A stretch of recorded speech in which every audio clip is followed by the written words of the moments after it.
The Adventure of the Second Stain by Sir Arthur Conan Doyle. Narrated by Carol Phillips. I had intended The Adventure of the Abbey Grange to be the last of those exploits of my friend Mr. Sherlock Holmes which I should ever communicate to the public. This resolution of mine was not due to any lack of material, since I have notes of many hundreds of cases to which I have never alluded, nor was it caused by any waning interest on the part of my readers in the singular personality and unique methods of this remarkable man. The real reason lay in the reluctance which Mr. Holmes has shown to the continued publication of his experiences. So long as he was in actual professional practice, the records of his successes were of some practical value to him. But since he has definitely retired from London and betaken himself to study and bee farming on the Sussex Downs, notoriety has become hateful to him, and he has peremptorily requested that his wishes in this matter should be strictly observed. It was only upon my representing to him that I had given a promise that The Adventure of the Second Stain should be published when the times were ripe, and pointing out to him that it is only appropriate that this long series of episodes should culminate in the most important international case which he has ever been called upon to handle, that I at last succeeded in obtaining his consent that a carefully guarded account of the incident should at last be laid before the public. If in telling the story I seem to be somewhat vague in certain details, the public will readily understand that there is an excellent reason for my reticence. It was then, in a year, and even in a decade that shall be nameless, that upon one Tuesday morning in autumn we found two visitors of European fame within the walls of our humble room in Baker Street. The one, austere, high-nosed, eagle-eyed and dominant, was none other than the illustrious Lord Bellinger, twice Premier of Britain.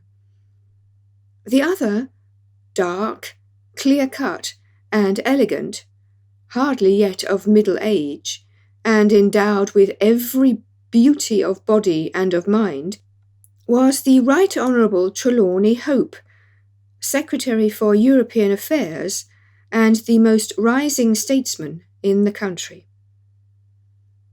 They sat side by side upon our paper-littered settee, and it was easy to see from their worn and anxious faces that it was business of the most pressing importance which had brought them. The Premier's thin, blue-veined hands were clasped tightly over the ivory head of his umbrella, and his gaunt, ascetic face looked gloomily from Holmes to me. The European Secretary pulled nervously at his moustache and fidgeted with the seals of his watch-chain.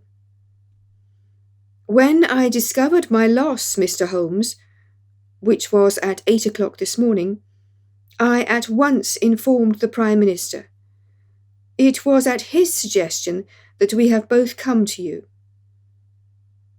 Have you informed the police? No, sir, said the Prime Minister, with the quick, decisive manner for which he was famous. We have not done so, nor is it possible that we should do so. To inform the police must, in the long run, mean to inform the public. This is what we particularly desire to avoid. And why, sir? Because the document in question is of such immense importance that its publication might very easily, I might almost say probably, lead to European complications of the utmost moment. It is not too much to say that peace or war may hang upon the issue. Unless its recovery can be attended with the utmost secrecy, then it may as well not be recovered at all, for all that is aimed at by those who have taken it is that its contents should be generally known. I understand. Now, Mr. Trelawney Hope, I should be much obliged if you would tell me exactly the circumstances under which this document disappeared. That can be done in a very few words, Mr. Holmes. The letter, for it was a letter from a foreign potentate, was received 6 days ago.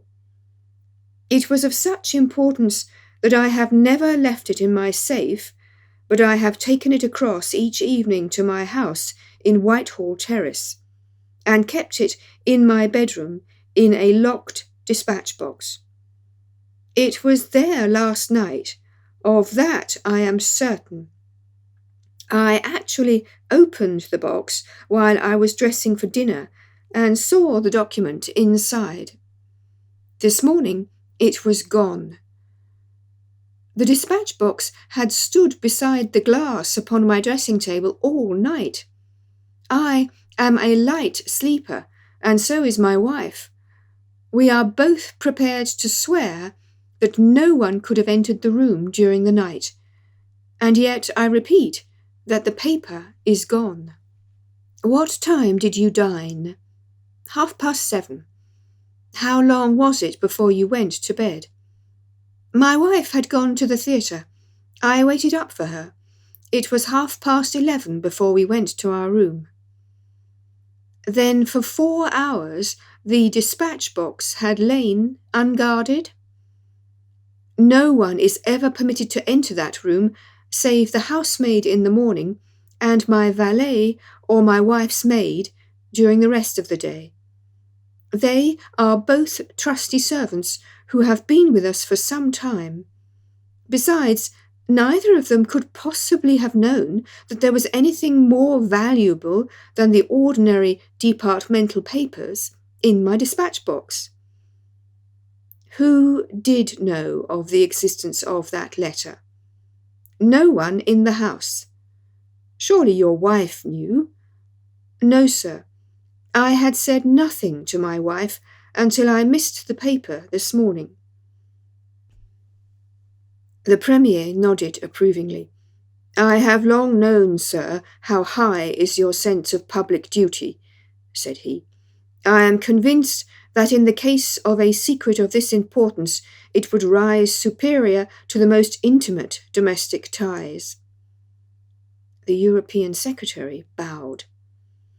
You do me no more than justice, sir.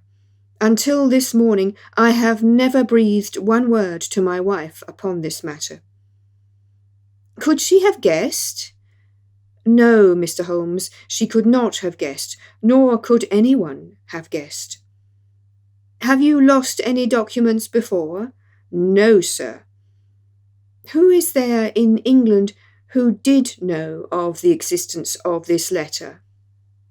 Each member of the Cabinet was informed of it yesterday, but the pledge of secrecy which attends every Cabinet meeting was increased by the solemn warning which was given by the Prime Minister. Good heavens, to think that within a few hours I should myself have lost it!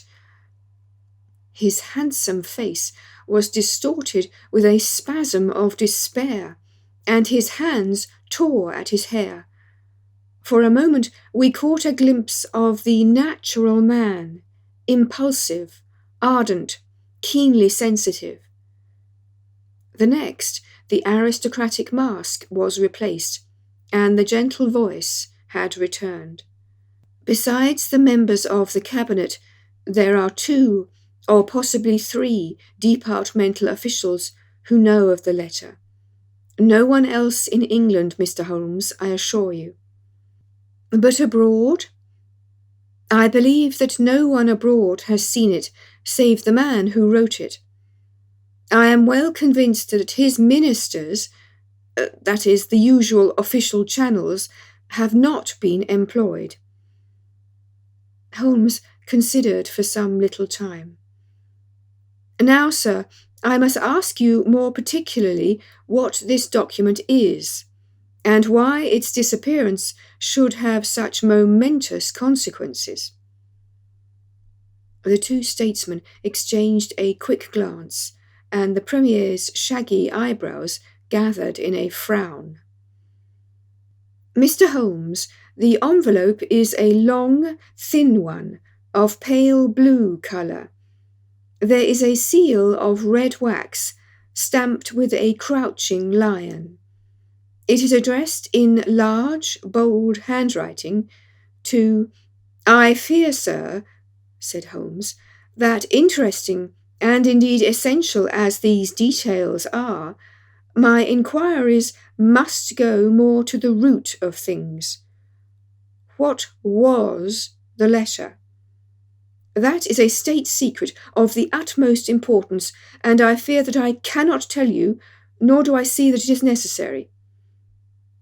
If, by the aid of the powers which you are said to possess, you can find such an envelope as I describe, with its enclosure, you will have deserved well of your country, and earned any reward which it lies in our power to bestow." Sherlock Holmes rose with a smile. "You are two of the most busy men in the country," said he, "and in my own small way I have also a good many calls upon me. I regret exceedingly that I cannot help you in this matter, and any continuation of this interview would be a waste of time." The Premier sprang to his feet with that quick, fierce gleam of his deep-set eyes, before which a cabinet has cowered. "I am not accustomed, sir," he began, but mastered his anger and resumed his seat. For a minute or more we all sat in silence. Then the old statesman shrugged his shoulders. "We must accept your terms, Mr. Holmes. No doubt you are right, and it is unreasonable for us to expect you to act unless we give you our entire confidence." "I agree with you, sir," said the younger statesman. "Then I will tell you, relying entirely upon your honour and that of your colleague, Dr. Watson. I may appeal to your patriotism also, for I could not imagine a greater misfortune for the country than that this affair should come out. You may safely trust us. The letter, then, is from a certain foreign potentate who has been ruffled by some recent colonial developments of this country. It has been written hurriedly and upon his own responsibility entirely. Inquiries have shown that his ministers know nothing of the matter. At the same time, it is couched in so unfortunate a manner, and certain phrases in it are of so provocative a character, that its publication would undoubtedly lead to a most dangerous state of feeling in this country. There would be such a ferment, sir, that I do not hesitate to say that within a week of the publication of that letter, this country would be involved in a great war." Holmes wrote a name upon a slip of paper and handed it to the Premier. "Exactly. It was he, and it is this letter which may well mean the expenditure of 1,000 millions and the lives of 100,000 men, which has become lost in this unaccountable fashion." "Have you informed the sender?" "Yes, sir. A cipher telegram has been dispatched." "Perhaps he desires the publication of the letter." "No, sir. we have strong reason to believe that he already understands that he has acted in an indiscreet and hot-headed manner.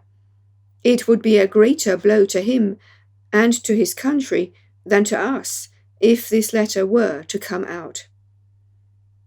If this is so, whose interest is it that the letter should come out?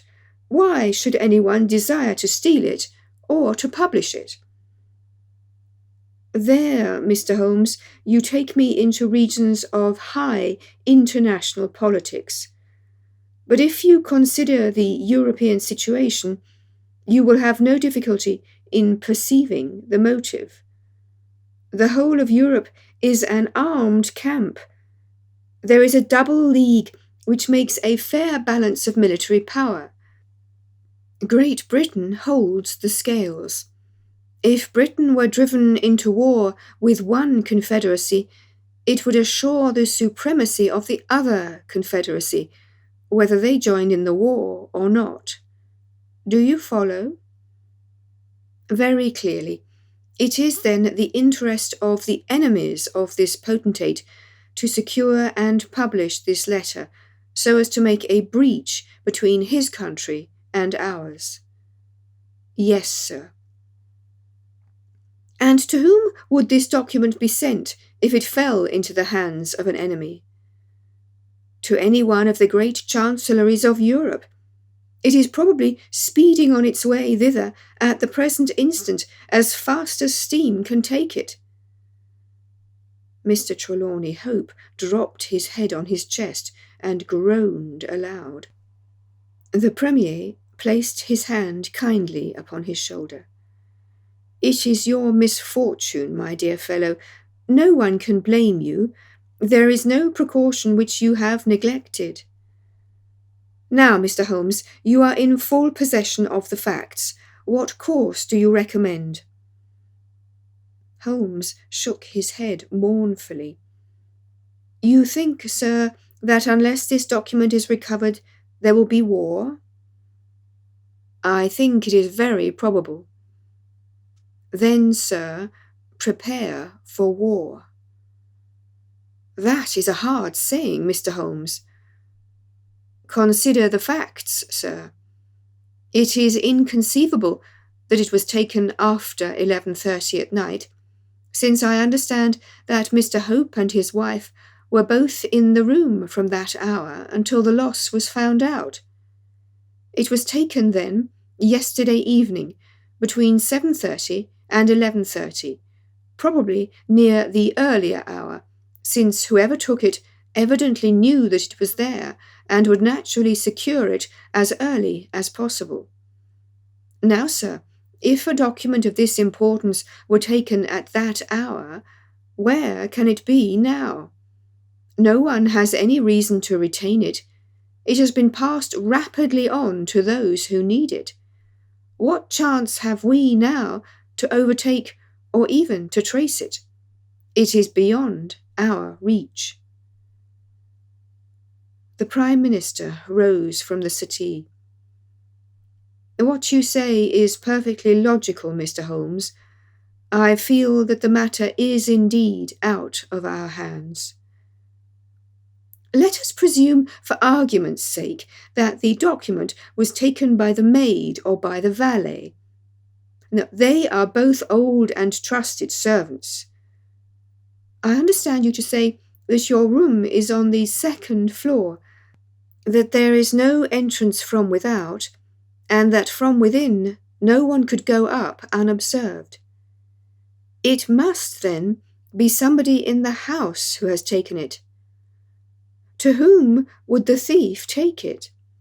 To one of several international spies and secret agents, whose names are tolerably familiar to me. There are 3 who may be said to be the heads of their profession. I will begin my research by going round and finding if each of them is at his post. If one is missing, especially if he has disappeared since last night, we will have some indication as to where the document has gone. Why should he be missing? Asked the European Secretary. He would take the letter to an embassy in London, as likely as not. I fancy not. These agents work independently, and their relations with the embassies are often strained. The Prime Minister nodded his acquiescence. I believe you are right, Mr. Holmes. He would take so valuable a prize to headquarters with his own hands. I think that your course of action is an excellent one. Meanwhile, Hope, we cannot neglect all our other duties on account of this one misfortune. Should there be any fresh developments during the day, we shall communicate with you, and you will no doubt let us know the results of your own inquiries. The two statesmen bowed and walked gravely from the room. When our illustrious visitors had departed, Holmes lit his pipe in silence and sat for some time lost in the deepest thought. I had opened the morning paper and was immersed in a sensational crime which had occurred in London the night before, when my friend gave an exclamation, sprang to his feet, and laid his pipe down upon the mantelpiece. Yes, said he, there is no better way of approaching it. The situation is desperate, but not hopeless. Even now, if we could be sure which of them has taken it, it is just possible that it has not yet passed out of his hands. After all, it is a question of money with these fellows, and I have the British Treasury behind me. If it's on the market, I'll buy it, if it means another penny on the income tax. It is conceivable that the fellow might hold it back to see what bids come from this side before he tries his luck on the other. There are only those three capable of playing so bold a game. There are Oberstein, Laroutière, and Eduardo Lucas. I will see each of them. I glanced at my morning paper. Is that Eduardo Lucas of Godolphin Street? Yes. You will not see him. Why not? He was murdered in his house last night. My friend has so often astonished me in the course of our adventures that it was with a sense of exultation that I realized I had completely astonished him. He stared in amazement, and then snatched the paper from my hands. This was the paragraph which I had been engaged in reading when he rose from his chair. Murder in Westminster. A crime of a mysterious character was committed last night at 16 Godolphin Street, one of the old-fashioned and secluded rows of 18th century houses which lie between the river and the Abbey, almost in the shadow of the great tower of the Houses of Parliament. This small but select mansion has been inhabited for some years by Mr. Eduardo Lucas, well known in society circles, both on account of his charming personality and because he has the well-deserved reputation of being one of the best amateur tenors in the country. Mr. Lucas is an unmarried man, 34 years of age, and his establishment consists of Mrs. Pringle, an elderly housekeeper, and of Mitten, his valet. The former retires early and sleeps at the top of the house. The valet was out for the evening visiting a friend at Hammersmith. From 10 o'clock onwards, Mr. Lucas had the house to himself. What occurred during that time has not yet transpired, but at 11:45, Police Constable Barrett, passing along Godolphin Street, observed that the door of number 16 was ajar. He knocked, but received no answer. Perceiving a light in the front room, he advanced into the passage and again knocked, but without reply. He then pushed open the door and entered. The room was in a state of wild disorder. the furniture being all swept to one side, and one chair lying on its back in the centre.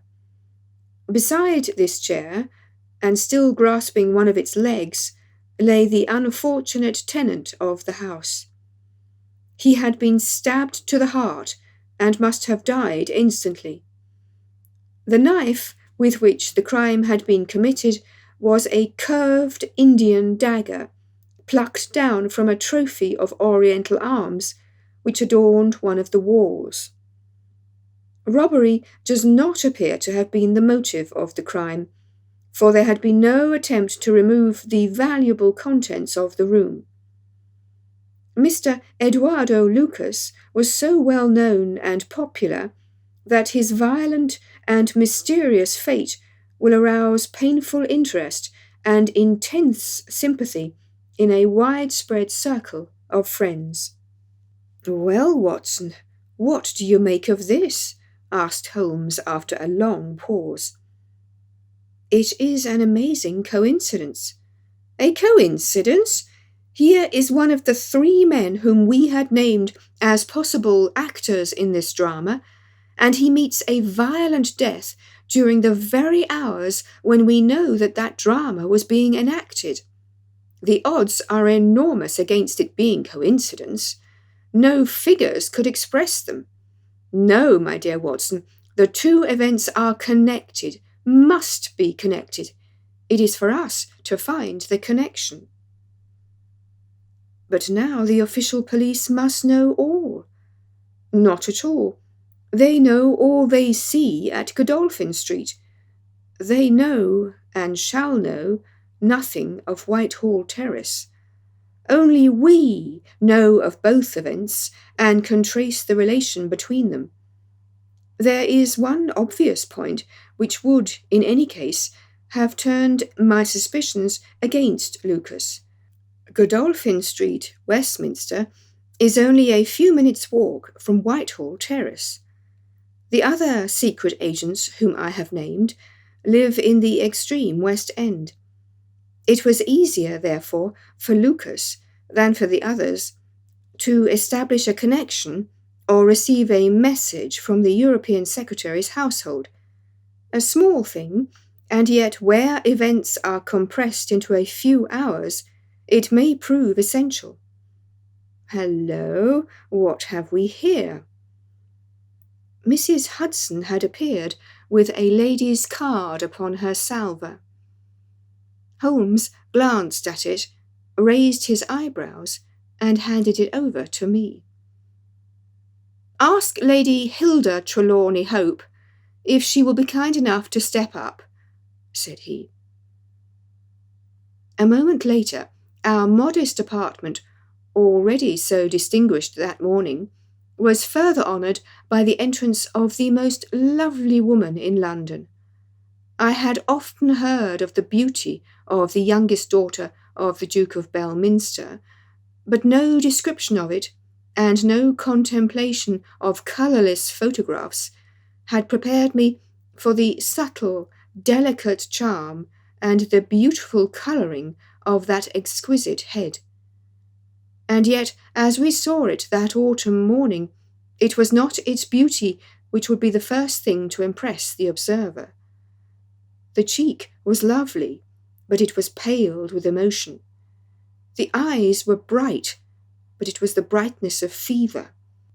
The sensitive mouth was tight and drawn in an effort after self-command.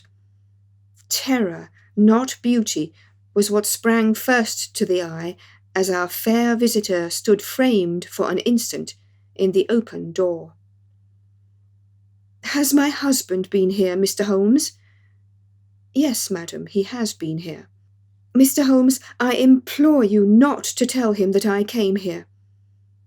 Holmes bowed coldly and motioned the lady to a chair.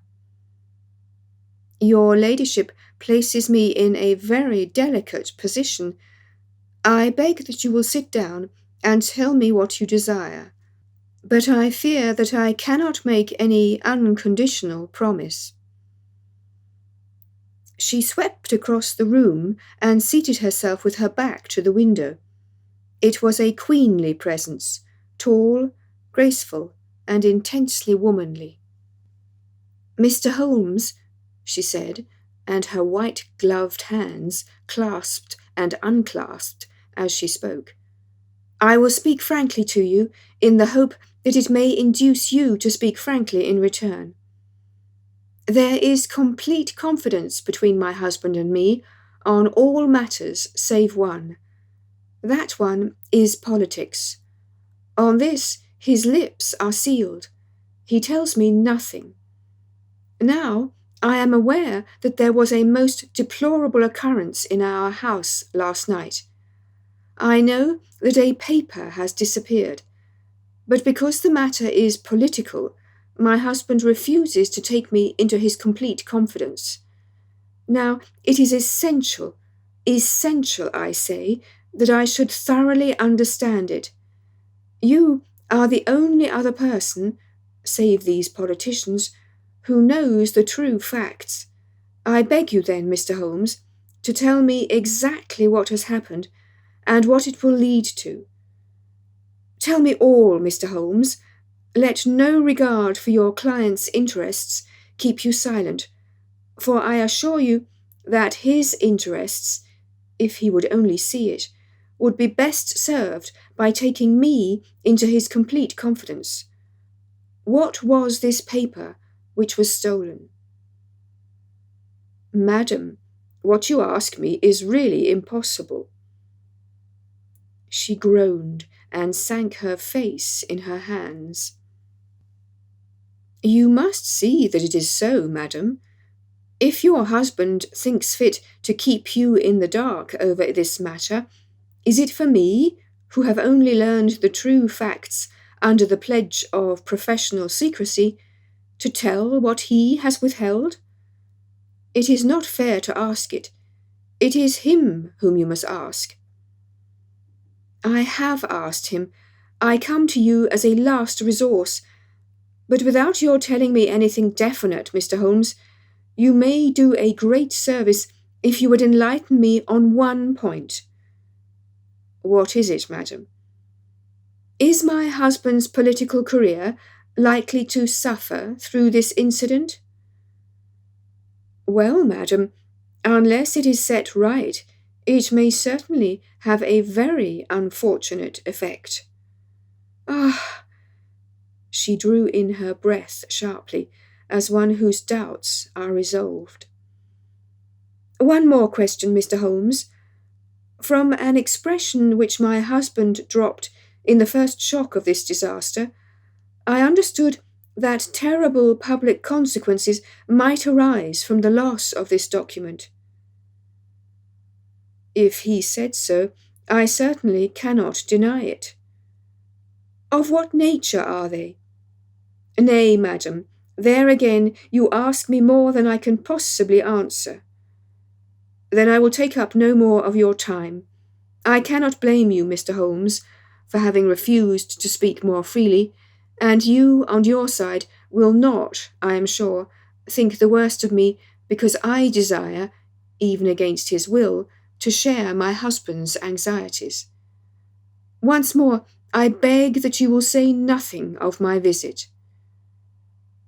She looked back at us from the door, and I had a last impression of that beautiful, haunted face, the startled eyes, and the drawn mouth. Then she was gone. "Now, Watson, the fair sex is your department," said Holmes with a smile, when the dwindling frou-frou of skirts had ended in the slam of the front door. "What was the fair lady's game? What did she really want?" "Surely her own statement is clear, and her anxiety very natural." Think of her appearance, Watson, her manner, her suppressed excitement, her restlessness, her tenacity in asking questions. Remember that she comes of a caste who do not lightly show emotion." She was certainly much moved. Remember also the curious earnestness with which she assured us that it was best for her husband that she should know all. What did she mean by that? And you must have observed, Watson, how she manoeuvred to have the light at her back. She did not wish us to read her expression. Yes, she chose the one chair in the room, and yet the motives of women are so inscrutable. You remember the woman at Margate, whom I suspected for the same reason? No powder on her nose. That proved to be the correct solution. How can you build on such a quicksand? Their most trivial action may mean volumes, or their most extraordinary conduct may depend upon a hairpin or curling tongs. Good morning, Watson. You are off? Yes, I will while away the morning at Godolphin Street with our friends of the regular establishment. With Eduardo Lucas lies the solution of our problem, though I must admit that I have not an inkling as to what form it may take. It is a capital mistake to theorize in advance of the facts. Do you stay on guard, my good Watson, and receive any fresh visitors. I'll join you at lunch if I am able. All that day, and the next, Holmes was in a mood which his friends would call taciturn, and others morose. He ran out and ran in, smoked incessantly, played snatches on his violin, sank into reveries, devoured sandwiches at irregular hours, and hardly answered the casual questions which I put to him. It was evident to me that things were not going well with him or his quest. He would say nothing of the case, and it was from the papers that I learned the particulars of the inquest, and the arrest, with the subsequent release, of John Mitten, the valet of the deceased. The coroner's jury brought in the obvious wilful murder, but the parties remained as unknown as ever. No motive was suggested. The room was full of articles of value, but none had been taken. The dead man's papers had not been tampered with. They were carefully examined, and showed that he was a keen student of international politics, an indefatigable gossip, a remarkable linguist, and an untiring letter-writer. He had been on intimate terms with the leading politicians of several countries, but nothing sensational was discovered among the documents which filled his drawers. As to his relations with women, they appeared to have been promiscuous but superficial. He had many acquaintances among them, but few friends, and no one whom he loved. His habits were regular, his conduct inoffensive. His death was an absolute mystery, and likely to remain so. As to the arrest of John Mitten, the valet, it was a counsel of despair as an alternative to absolute inaction. But no case could be sustained against him.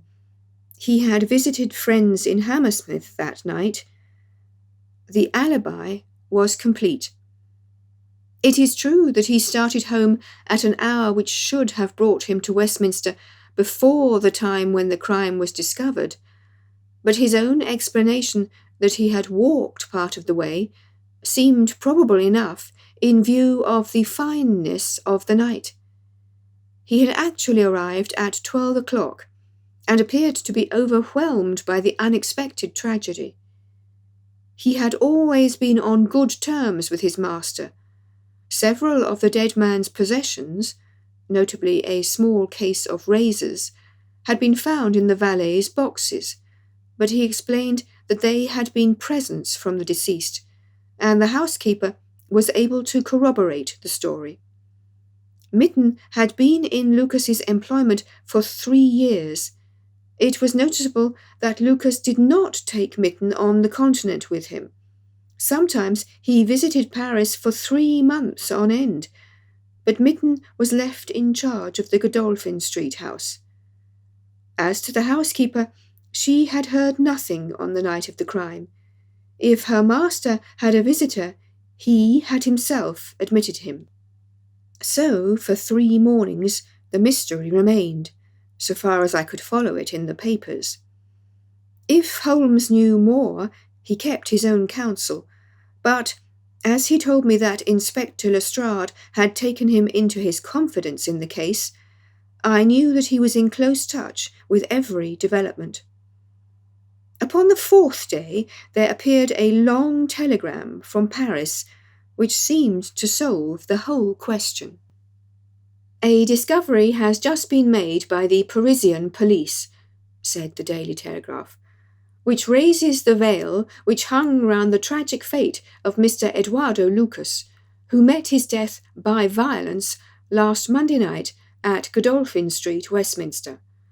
Our readers will remember that the deceased gentleman was found stabbed in his room, and that some suspicion attached to his valet, but that the case broke down on an alibi.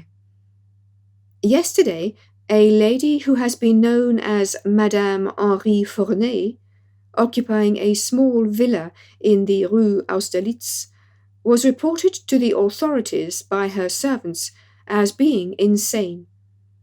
An examination showed that she had indeed developed mania of a dangerous and permanent form. On inquiry, the police have discovered that Madame Henri Fourney only returned from a journey to London on Tuesday last, and there is evidence to connect her with the crime at Westminster. A comparison of photographs has proved conclusively that Monsieur Henri Fourney and Eduardo Lucas were really one and the same person, and that the deceased had, for some reason, lived a double life in London and Paris. Madame Fourney, who is of Creole origin, is of an extremely excitable nature, and has suffered in the past from attacks of jealousy which have amounted to frenzy. It is conjectured that it was in one of these that she committed the terrible crime which has caused such a sensation in London. Her movements upon the Monday night have not yet been traced, but it is undoubted that a woman answering to her description attracted much attention at Charing Cross Station on Tuesday morning by the wildness of her appearance and the violence of her gestures. It is probable, therefore, that the crime was either committed when insane, or that its immediate effect was to drive the unhappy woman out of her mind. At present, she is unable to give any coherent account of the past, and the doctors hold out no hopes of the re-establishment of her reason. There is evidence that a woman, who might have been Madame Fourney, was seen for some hours on Monday night watching the house in Godolphin Street. "What do you think of that, Holmes?" I had read the account aloud to him while he finished his breakfast. "My dear Watson," said he, as he rose from the table and paced up and down the room, "you are most long-suffering, but if I have told you nothing in the last 3 days, it is because there is nothing to tell. Even now, this report from Paris does not help us much. Surely it is final as regards the man's death. The man's death is a mere incident, a trivial episode, in comparison with our real task, which is to trace this document and save a European catastrophe. Only one important thing has happened in the last 3 days, and that is that nothing has happened. I get reports almost hourly from the government, and it is certain that nowhere in Europe is there any sign of trouble. Now, if this letter were loose— no, it can't be loose. But if it isn't loose, where can it be? Who has it? Why is it held back? That's the question that beats in my brain like a hammer. Was it indeed a coincidence that Lucas should meet his death on the night when the letter disappeared? Did the letter ever reach him? If so, why is it not among his papers? Did this mad wife of his carry it off with her? If so, is it in her house in Paris? How could I search for it without the French police having their suspicions aroused? It is a case, my dear Watson, where the law is as dangerous to us as the criminals are. Every man's hand is against us, and yet the interests at stake are colossal. Should I bring it to a successful conclusion, it will certainly represent the crowning glory of my career. Ah, here is my latest from the front. He glanced hurriedly at the note, which had been handed in. Hello! Lestrade seems to have observed something of interest. Put on your hat, Watson, and we will stroll down together to Westminster. It was my first visit to the scene of the crime, a high, dingy, narrow-chested house, prim, formal, and solid, like the century which gave it birth. Lestrade's bulldog features gazed out at us from the front window, and he greeted us warmly when a big constable had opened the door and let us in. The room into which we were shown was that in which the crime had been committed, but no trace of it now remained, save an ugly, irregular stain upon the carpet.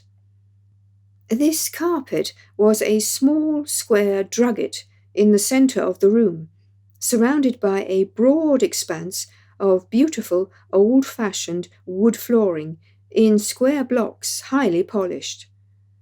Over the fireplace was a magnificent trophy of weapons, one of which had been used on that tragic night.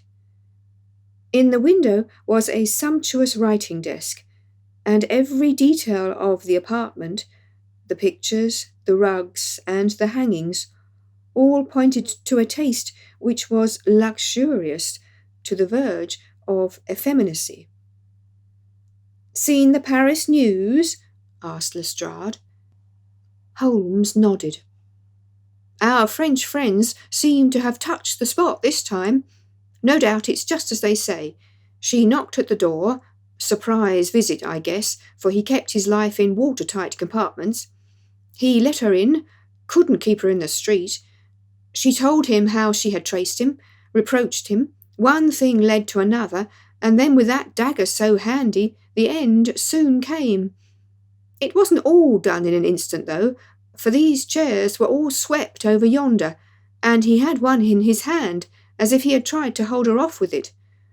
We've got it all as clear as if we had seen it." Holmes raised his eyebrows.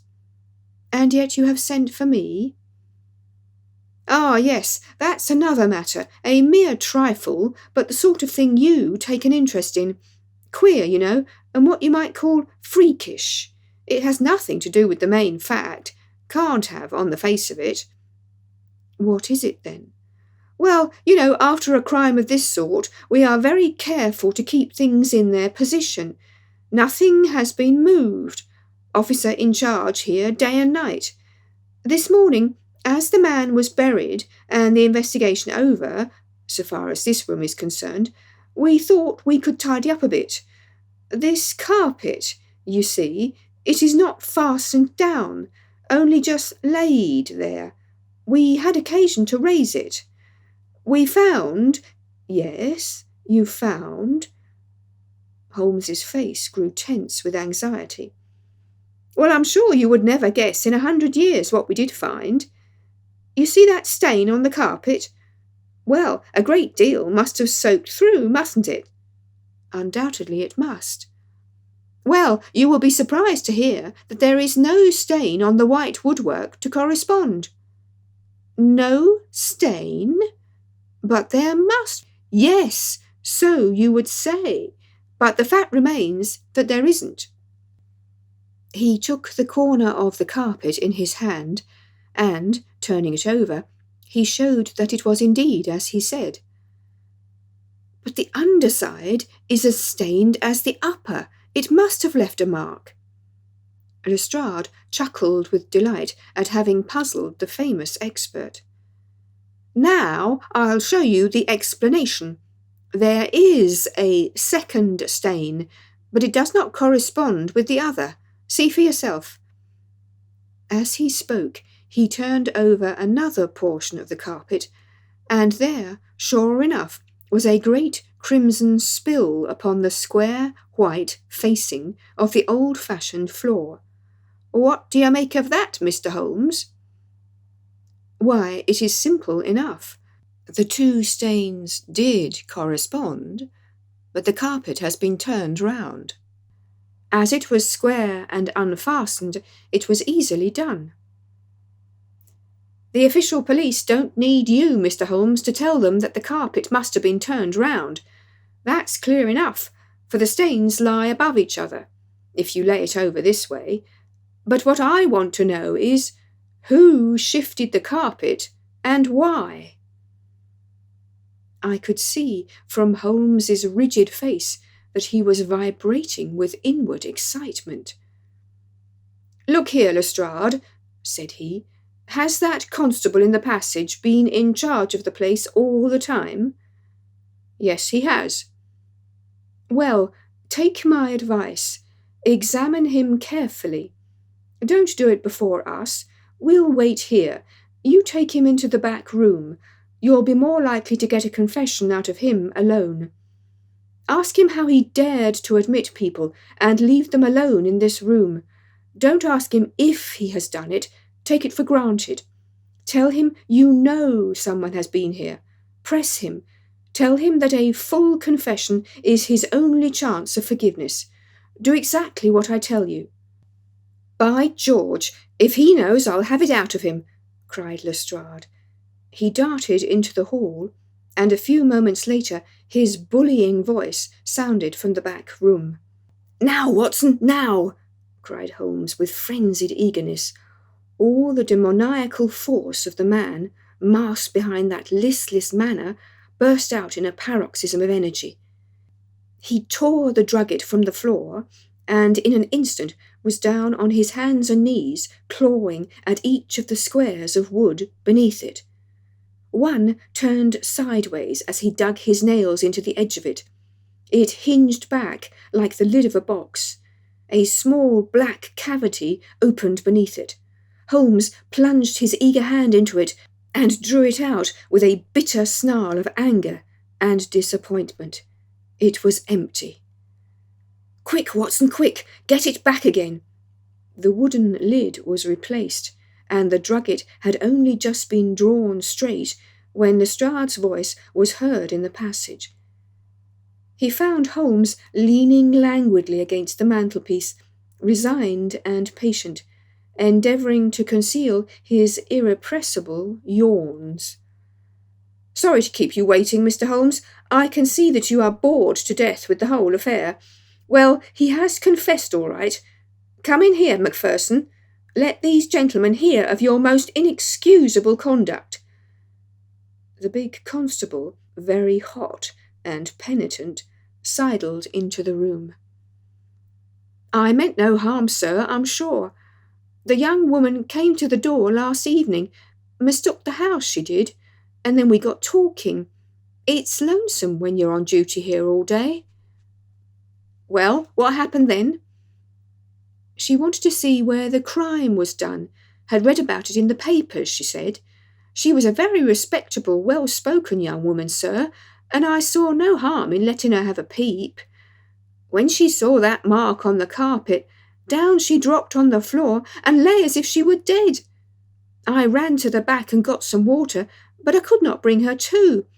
Then I went round the corner to the ivy plant for some brandy, and by the time I brought it back, the young woman had recovered and was off. Ashamed of herself, I dare say, and dared not face me. How about moving that drugget? Well, sir, it was a bit rumpled, certainly, when I came back. You see, she fell on it, and it lies on a polished floor with nothing to keep it in place. I straightened it out afterwards. It's a lesson to you that you can't deceive me, Constable Macpherson, said Lestrade with dignity. No doubt you thought that your breach of duty could never be discovered, and yet a mere glance at that drugget was enough to convince me that someone had been admitted into the room. It's lucky for you, my man, that nothing is missing, or you would find yourself in Queer Street. I'm sorry to have called you down over such a petty business, Mr. Holmes, but I thought the point of the second stain not corresponding with the first would interest you. Certainly, it was most interesting. Has this woman only been here once, Constable? Yes, sir, only once. Who was she? Don't know the name, sir. Was answering an advertisement about typewriting and came to the wrong number. A very pleasant, genteel young woman, sir. Tall? Handsome? Yes, sir. She was a well-grown young woman. I suppose you might say she was handsome. Perhaps some would say she was very handsome. Oh, officer, do let me have a peep, says she. She had pretty, coaxing ways, as you might say, and I thought there was no harm in letting her just put her head through the door. How was she dressed? Quiet, sir, a long mantle down to her feet. What time was it? It was just growing dusk at the time. They were lighting the lamps as I came back with the brandy. Very good, said Holmes. Come, Watson, I think that we have more important work elsewhere. As we left the house, Lestrade remained in the front room, while the repentant constable opened the door to let us out. Holmes turned on the step and held up something in his hand. The constable stared intently. Good Lord, sir, he cried, with amazement on his voice. Holmes put his finger on his lips, replaced his hand in his breast pocket, and burst out laughing as we turned down the street. Excellent, said he. Come, friend Watson, the curtain rings up for the last act. You will be relieved to hear that there will be no war, that the Right Honourable Trelawney Hope will suffer no setback in his brilliant career, that the indiscreet sovereign will receive no punishment for his indiscretion, that the Prime Minister will have no European complication to deal with, and that with a little tact and management upon our part, nobody will be a penny the worse for what might have been a very ugly incident. My mind filled with admiration for this extraordinary man. You have solved it? I cried. Hardly that, Watson. There are some points which are as dark as ever, but we have so much that it will be our own fault if we cannot get the rest. We will go straight to Whitehall Terrace and bring the matter to a head. When we arrived at the residence of the European Secretary, it was for Lady Hilda Trelawney Hope that Sherlock Holmes inquired. We were shown into the morning room. Mr. Holmes, said the lady, and her face was pink with her indignation, this is surely most unfair and ungenerous upon your part. I desired, as I have explained, to keep my visit to you a secret, lest my husband should think that I was intruding into his affairs, and yet you compromise me by coming here and so showing that there are business relations between us. Unfortunately, madam, I had no possible alternative. I have been commissioned to recover this immensely important paper. I must therefore ask you, madam, to be kind enough to place it in my hands. The lady sprang to her feet, with the colour all dashed in an instant from her beautiful face. Her eyes glazed. She tottered. I thought that she would faint. Then, with a grand effort, she rallied from the shock, and a supreme astonishment and indignation chased every other expression from her features. You insult me, Mr. Holmes. Come, madam, it is useless. Give up the letter. She darted to the bell. The butler shall show you out. Do not ring, Lady Hilda. If you do, then all my earnest efforts to avoid a scandal will be frustrated. Give up the letter, and all will be set right. If you will work with me, I can arrange everything.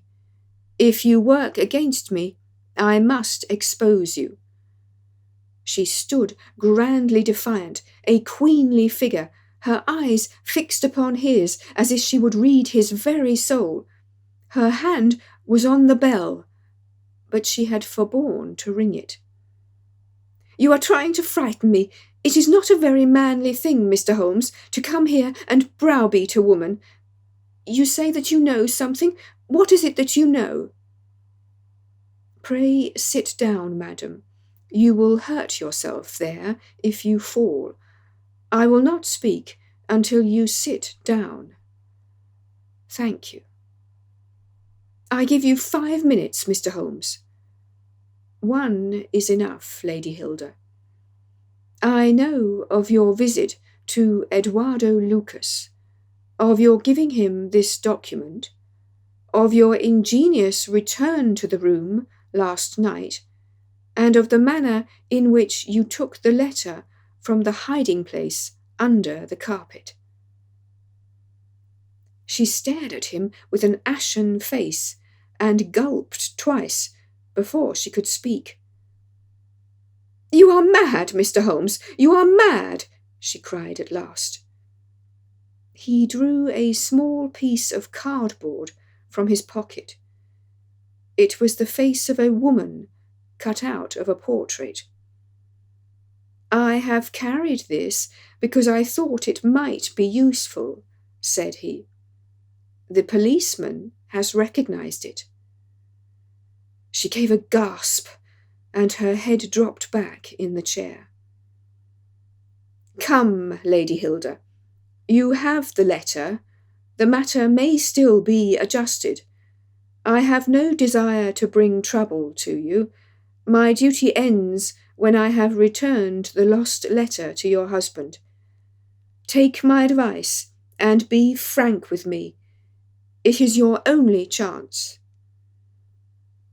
Her courage was admirable. Even now she would not own defeat. I tell you again, Mr. Holmes, that you are under some absurd illusion. Holmes rose from his chair. I am sorry for you, Lady Hilda. I have done my best for you. I can see that it is all in vain. He rang the bell. The butler entered. Is Mr. Trelawney Hope at home? He will be home, sir, at 1:15. Holmes glanced at his watch. Still 1/4 of an hour, said he. Very good, I shall wait. The butler had hardly closed the door behind him when Lady Hilda was down on her knees at Holmes's feet, her hands outstretched, her beautiful face upturned and wet with tears. Oh, spare me, Mr. Holmes, spare me, she pleaded in a frenzy of supplication. For heaven's sake, don't tell him. I love him so. I would not bring one shadow on his life, and this I know would break his noble heart. Holmes raised the lady. I am thankful, madam, that you have come to your senses, even at this last moment. There is not an instant to lose. Where is the letter? She darted across to a writing desk, unlocked it, and drew out a long blue envelope. Here it is, Mr. Holmes. Would to heaven I had never seen it. How can we return it? Holmes muttered. Quick, quick, we must think of some way. Where is the dispatch box? Still in his bedroom. What a stroke of luck. Quick, madam, bring it here. A moment later she had appeared with a red, flat box in her hand. How did you open it before? You have a duplicate key? Yes, of course you have. Open it. From out of her bosom, Lady Hilda had drawn a small key. The box flew open. It was stuffed with papers. Holmes thrust the blue envelope deep down into the heart of them, between the leaves of some other document. The box was shut, locked, and returned to the bedroom. "Now we are ready for him," said Holmes. "We have still 10 minutes. I am going far to screen you, Lady Hilda. In return, you will spend the time in telling me frankly the real meaning of this extraordinary affair." "Mr. Holmes, I will tell you everything," cried the lady. "Oh, Mr. Holmes, I would cut off my right hand before I gave him a moment of sorrow. There is no woman in all London who loves her husband as I do, and yet if he knew how I have acted, how I have been compelled to act, he would never forgive me, for his own honour stands so high that he could not forget or pardon a lapse in another. Help me, Mr. Holmes. My happiness, his happiness, our very lives are at stake." "Quick, madam, the time grows short." "It was a letter of mine, Mr. Holmes, an indiscreet letter written before my marriage, a foolish letter, a letter of an impulsive, loving girl. I meant no harm, and yet he would have thought it criminal. Had he read that letter, his confidence would have been forever destroyed. It is years since I wrote it. I had thought that the whole matter was forgotten. Then, at last, I heard from this man, Lucas, that it had passed into his hands, and that he would lay it before my husband. I implored his mercy. He said that he would return my letter if I would bring him a certain document which he described in my husband's dispatch box. He had some spy in the office who had told him of its existence. He assured me that no harm could come to my husband. Put yourself in my position, Mr. Holmes. What was I to do?" "Take your husband into your confidence." "I could not, Mr. Holmes, I could not. On the one side seemed certain ruin. On the other, terrible as it seemed to take my husband's paper, still, in a matter of politics, I could not understand the consequences, while in a matter of love and trust they were only too clear to me. I did it, Mr. Holmes. I took an impression of his key. This man, Lucas, furnished a duplicate. I opened his dispatch box, took the paper, and conveyed it to Godolphin Street." "What happened there, madam?" "I tapped at the door as agreed. Lucas opened it. I followed him into his room, leaving the hall door ajar behind me, for I feared to be alone with the man. I remember that there was a woman outside as I entered. Our business was soon done. He had my letter on his desk. I handed him the document. He gave me the letter. At this instant there was a sound at the door. There were steps in the passage. Lucas quickly turned back the drugget, thrust the document into some hiding place there, and covered it over. What happened after that is like some fearful dream. I have a vision of a dark, frantic face, of a woman's voice which screamed in French, "My waiting is not in vain. At last, I have found you with her." There was a savage struggle. I saw him with a chair in his hand. A knife gleamed in hers. I rushed from the horrible scene, ran from the house, and only next morning, in the paper, did I learn the dreadful result. That night I was happy, for I had my letter, and I had not seen yet what the future would bring. It was next morning that I realized that I had only exchanged one trouble for another. My husband's anguish at the loss of his paper went to my heart. I could hardly prevent myself from there and then kneeling down at his feet and telling him what I had done. But that again would mean a confession of the past. I came to you that morning in order to understand the full enormity of my offence. From the instant that I grasped it, my whole mind was turned to the one thought of getting back my husband's paper. It must still be where Lucas had placed it, for it was concealed before this dreadful woman entered the room. If it had not been for her coming, I should not have known where his hiding place was. How was I to get into the room? For 2 days I watched the place, but the door was never left open. Last night I made a last attempt. What I did, and how I succeeded, you have already learned. I brought the paper back with me, and thought of destroying it, since I could see no way of returning it without confessing my guilt to my husband. Heavens, I hear his step upon the stair. The European secretary burst excitedly into the room.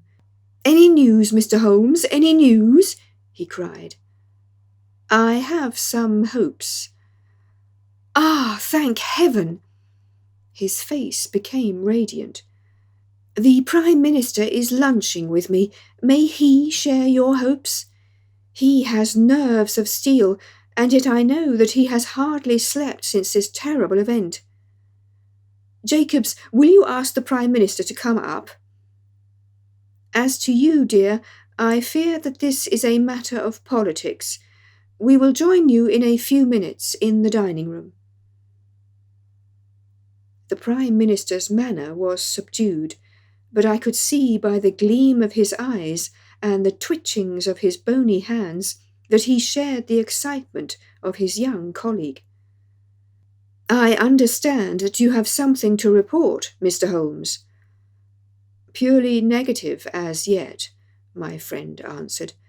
"I have inquired at every point where it might be, and I am sure that there is no danger to be apprehended." "But that is not enough, Mr. Holmes. We cannot live forever on such a volcano. We must have something definite." "I am in hopes of getting it. That is why I am here. The more I think of the matter, the more convinced I am that the letter has never left this house." "Mr. Holmes!" "If it had, it would certainly have been public by now." "But why should anyone take it in order to keep it in this house?" "I am not convinced that anyone did take it." "Then how could it leave the dispatch box?" "I am not convinced that it ever did leave the dispatch box." "Mr. Holmes, this joking is very ill-timed. You have my assurance that it left the box." "Have you examined the box since Tuesday morning?" "No, it was not necessary." "You may conceivably have overlooked it." "Impossible, I say." "But I am not convinced of it. I have known such things happen. I presume there are other papers there? Well, it may have got mixed with them." "It was on the top." "Someone may have shaken the box and displaced it." No, I had everything out." "Surely it is easily decided."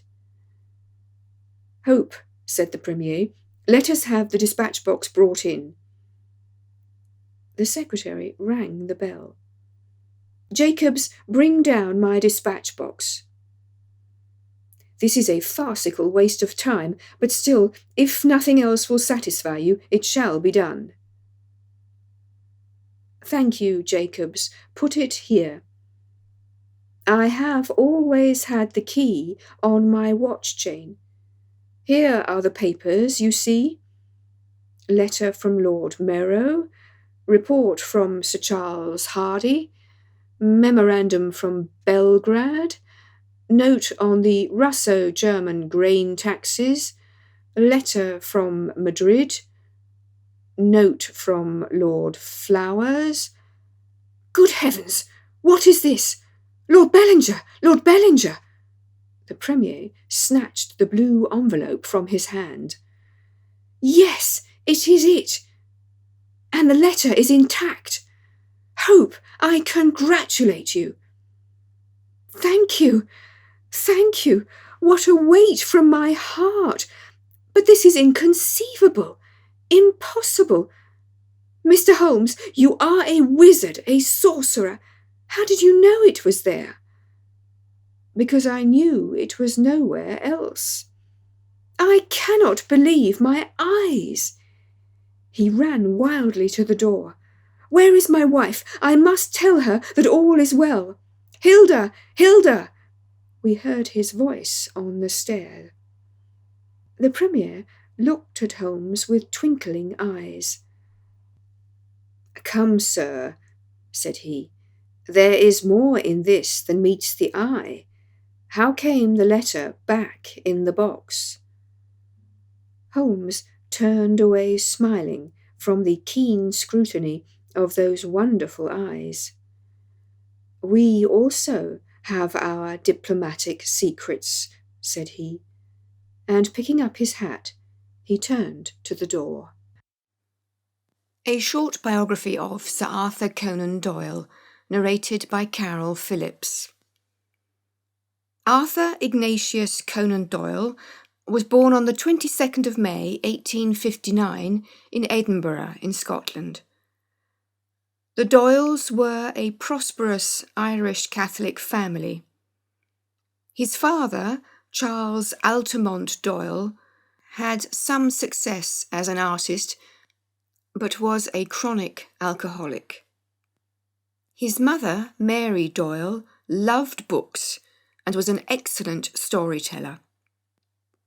Conan Doyle later stated that the happiest recollections of his childhood were listening to his mother telling him stories. At the age of 9, wealthy members of the Doyle family offered to pay for his studies. Arthur spent 7 years in a Jesuit boarding school in England, which he hated. The only activities he enjoyed were writing to his mother, which he did regularly until her death, and playing sport, in particular cricket, at which he was very good. During his time at boarding school, he realised that, like his mother, he had a talent for storytelling. Upon leaving school, one of Arthur's first tasks was to co-sign the committal papers for his father, who, as a result of his alcoholism, suffered from dementia. Conan Doyle described the events relating to the confinement of his father to a lunatic asylum in the story The Surgeon of Gaster Fell, which he wrote in 1880. Rather than following an artistic career, Arthur Conan Doyle decided to follow a medical one. For financial reasons, his mother had taken in a young lodger, Dr. Brian Charles, who had trained at the University of Edinburgh, and it was here that Conan Doyle undertook his medical studies. During his medical studies, Conan Doyle met a number of future authors who were also studying at the university, including James Barrie and Robert Louis Stevenson. One of his teachers, Dr. Joseph Bell, had a great influence on him. Dr. Bell was a master at observation, logic, deduction, and diagnosis, all qualities which Conan Doyle later attributed to his most famous creation, the detective Sherlock Holmes. During his studies, Conan Doyle began to write short stories, some of which were published in literary journals. In 1881, Conan Doyle graduated, obtaining his Bachelor of Medicine and Master of Surgery, upon which he drew a humorous sketch of himself receiving his diploma with the caption, "Licensed to Kill." After working as a medical officer on a steamer and as an assistant to a doctor in Plymouth, Conan Doyle opened his own practice in Portsmouth and by the end of his 3rd year, his practice had started to earn him a comfortable income. While working as a doctor, he continued to write. In August 1885, he married Louisa Hawkins, the sister of one of his patients. He described her in his memoirs as having been gentle and amiable. In March 1886, Conan Doyle started writing the novel which brought him immediate fame. It was published 2 years later in Beeton's Christmas Annual under the title A Study in Scarlet, and introduced the world to the immortal Sherlock Holmes and Dr. Watson. Also at this time, he wrote stories which illustrate the beginning of his fascination with the paranormal and spiritualism. In August of 1889, Joseph Marshall Stoddart, managing editor of Lippincott's monthly magazine in Philadelphia, came to London to establish a British edition of his magazine. He commissioned the young doctor to write a short novel which was published in England and the US in February of 1890. This story, The Sign of Four, was responsible for establishing both the character Sherlock Holmes and the author Sir Arthur Conan Doyle. Conan Doyle's literary agent, A. P. Watt, made a deal with the Strand magazine to publish the Sherlock Holmes stories. The image of Sherlock Holmes was created by the illustrator Sidney Paget. This collaboration lasted for many decades and was instrumental in making the author, the magazine, and the artist world famous. After almost dying as a result of a virulent attack of influenza, Conan Doyle decided to abandon his medical career and concentrate on his literary one. In 1893, in spite of everyone's entreaties, the prolific but impulsive author decided to get rid of Sherlock Holmes. During a trip to Switzerland, he found the spot where his hero was to meet his end. In The Final Problem, published in December 1893, Sherlock Holmes and Professor Moriarty plunged to their deaths at the Reichenbach Falls. As a result, 20,000 readers cancelled their subscriptions to the Strand magazine. Conan Doyle, however, felt freed from a fictional character who had oppressed him. Following the death of his wife, who had been diagnosed with tuberculosis, and of his father, Conan Doyle suffered from depression, which may have caused him to become more and more fascinated by life beyond the veil. He became extremely interested in spiritualism and joined the Society for Psychical Research. Although writing prodigiously, none of his other works obtained the success of his Sherlock Holmes stories. A long stay in the Exmoor region, including a visit to Dartmoor prison, gave him the inspiration for his next novel. But he realised the novel lacked a hero. However, he did not resurrect the detective Sherlock Holmes, but simply wrote the story as if it was a previously untold adventure. To the delight of thousands of frustrated fans, the Strand magazine published the first episode of The Hound of the Baskervilles in August of 1901. A year later, King Edward VII knighted Conan Doyle for his services rendered to the Crown during the Boer War, although gossip has it that the king, as an avid Sherlock Holmes fan, had put the author's name on his honours list to encourage him to write new stories. In 1907, Conan Doyle married his second wife, Jean Lecky, whom he had known for almost 10 years. She was an intellectual, a good sportswoman, and a trained mezzo-soprano. Following his marriage, he wrote far less. However, to make up for financial losses resulting from the writing and production of various plays, he decided to produce a fourth play based on his Sherlock Holmes story, The Speckled Band, which proved very successful. The loss of his son, his brother, his two brothers-in-laws, and his two nephews in the First World War further increased his attraction to spiritualism and the occult, which was greatly mocked by the press. After 1918, Conan Doyle concentrated on writing about spiritualism and undertaking so-called psychic crusades involving trips to America, Australia, and Africa. In order to recoup the costs incurred by his spiritualist activities, he published in 1928 his last 12 stories about the exploits of his world-famous detective. These were compiled in The Casebook of Sherlock Holmes.